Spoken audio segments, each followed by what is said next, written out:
Hola, soc la Carla Saplana i després de l'èxit dels sucs verds torno de nou amb el llibre Batuts Verds, un nou llibre on explico de forma molt detallada els beneficis depuratius d'aquestes begudes vegetals. En ell també responc de forma molt extensa 14 de les preguntes més freqüents sobre aquest tema.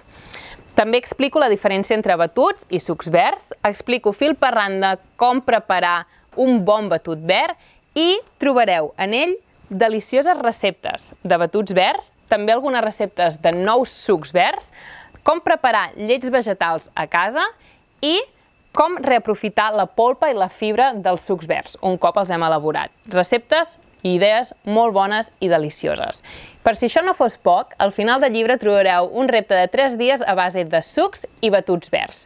Un repte que us ajudarà a donar un respir al vostre cos, donar unes merescudes vacances al vostre sistema digestiu i recuperar aquella energia i vitalitat que us pertoca. Així que espero que gaudiu d'aquest llibre tant com ho he fet jo en la seva elaboració.